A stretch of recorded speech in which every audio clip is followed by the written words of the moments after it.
देखिए, बिहार में मतदान जो है वो कल फर्स्ट फेज का होना है। इससे पहले मोकामा से खबर निकल कर आ रही थी, कितनी सच है ये इसकी पुष्टि हम नहीं करते। लेकिन ये है कि एक सभा में ललन सिंह जो केंद्रीय मंत्री हैं, उन्होंने कहा कि जो वोट गलत काम करता है या गलत कर रहा है उसको घर से निकलने ना दें। अगर निकलने देते हैं तो वोट ले जाएं, दिलवाएं, फिर उसको फिर घर पे पहुंचा दें। हमारे साथ पूर्व आईपीएस अधिकारी अमिताभ कुमार दास हैं। ललन सिंह का एक वीडियो वायरल हो रहा है, लेकिन उस वीडियो में जो है वो कहते नजर आ रहे हैं कि कोई ऐसा ऊट पटांग करने वाला नेता है तो उसको घर में बंद कर दीजिए।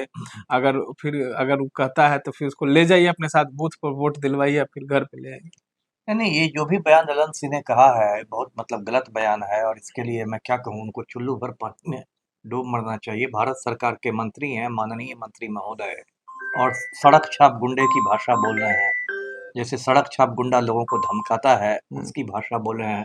अब कह रहे हैं कि लोगों को घर में पैक कर दो, बाहर नहीं निकलने दो, बाहर निकले रोए गिड़गिड़ाए। अरे क्या बात है, रोए गिड़गिड़ाए? जनता में क्यों रोएगा गिड़गिड़ाएगा? जनता मालिक है कि ये है? उस पर अब तेजस्वी यादव का बयान आया है कि ललन सिंह के बाप का राज नहीं है। मैं तो खैर ऐसा बयान नहीं दूंगा, लेकिन ललन सिंह ने जो कहा है बहुत गलत कहा। अब इसके बयान को, इस वीडियो को कांग्रेस ने शेयर किया है, आरजेडी ने साझा किया है। अब इसको लेके चुनाव आयोग ने, जो आजकल चुनाव आयोग के नाम से बदनाम है, चुनाव आयोग ने ललन सिंह से स्पष्टीकरण मांगा है, 24 घंटे में जवाब मांगा है। लेकिन देखिए, होने वाला कुछ नहीं है। चुनाव आयोग तो है वो बीजेपी का एजेंट है, पूरा हिंदुस्तान जानता है। और मैं अभी से भविष्यवाणी कर रहा हूँ, ललन सिंह एक लाइन का जवाब दे देंगे, लिख देंगे कि मेरे बयान को तोड़ मरोड़ कर पेश किया गया। और उसके बाद चुनाव आयोग बोलेगा कि हाँ हाँ, हम ललन सिंह के बयान से बिल्कुल संतुष्ट हैं, और वो मामला रफा दफा हो जाएगा। लेकिन ये बात बहुत गलत है। इस तरह से यदि बिहार में रंगदारी होगी, गुंडागर्दी होगी, और चुनाव आयोग कुछ नहीं करेगा, जबकि कायदे से चुनाव आयोग को इसमें ललन सिंह पर एफआईआर करना चाहिए, जन प्रतिनिधित्व कानून जो है उसके तहत, क्योंकि वोटरों को इस तरह से डराना धमकाना गैर कानूनी है।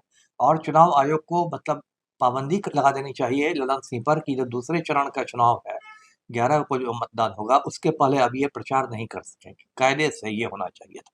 खैर, हिंदुस्तान में कोई काम कायदे से होता नहीं है।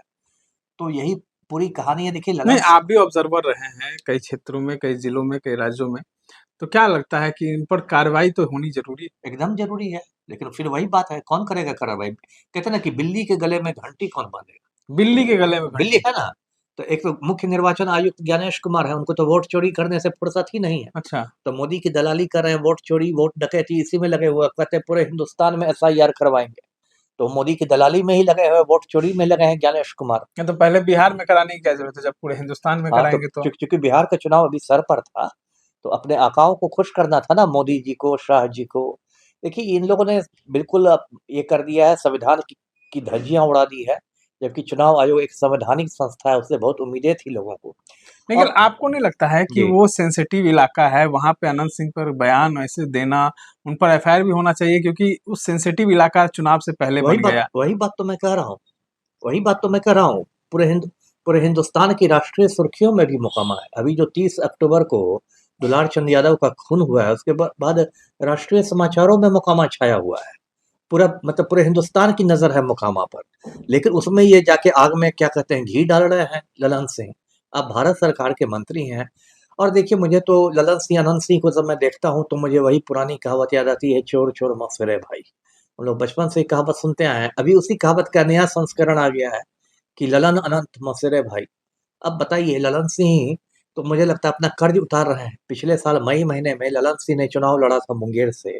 इनकी हालत पतली थी, इनके खिलाफ अशोक महतो की पत्नी चुनाव लड़ रही थी। तो पलटू राम ने ललन सिंह की मदद करने के लिए अनंत सिंह को 15 दिनों के लिए पैरोल पर बाहर कर दिया था, है ना। और बहाना बनाया गया था सरकार की ओर से कि अनंत सिंह को जमीन का बंटवारा करना है। मैंने उस समय भी कहा था कि जमीन का बंटवारा तो 4 जून के बाद भी हो सकता है, मतगणना के बाद भी हो सकता है, ऐसी कौन इमरजेंसी है।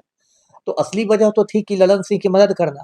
और अनंत सिंह ने बेउर जेल से बाहर आते ही मतलब कहा था, कर्ज चुका रहे हैं ललन, वही अनंत वही जी का वही बात कर्ज वही चुका बात रहे हैं। अनंत सिंह ने जेल से बाहर आते ही कहा था कि ललन बाबू 5 लाख से जीतेंगे। तो ललन बाबू जीत भी गए, मंत्री भी बन गए। अब ललन बाबू कर्ज उतार रहे। अभी 1 महीने पहले, 1 डेढ़ महीने पहले उन्होंने अनंत सिंह के साथ रोड शो किया था मोकामा में। और जब नीरज कुमार, जदयू के मुख्य प्रवक्ता, ने विरोध भी किया अनंत सिंह का, तब भी ललन सिंह ने अनंत सिंह को मतलब टिकट दिलवा दिया। अब कह रहे हैं कि अब अनंत सिंह जेल में चले गए तो अब हम हर व्यक्ति को अनंत सिंह बन के लड़ना है। ऐसा लगता है कि अनंत सिंह नहीं, नेल्सन मंडेला जेल गए हों। तो ये सब बहुत शर्म की बात है और मोकामा में खून की नदी बह रही है, आगे भी हिंसा हो सकती है। तो इस पर सबको संज्ञान लेना चाहिए। पहले जी। संज्ञान तो लेना जरूरी है क्योंकि सेंसिटिव इलाका मोकामा बना हुआ था और अभी भी शायद वही है स्थिति है। इन तमाम चीजों के लेके अपडेट्स के लिए बने रहे हमारे साथ। धन्यवाद।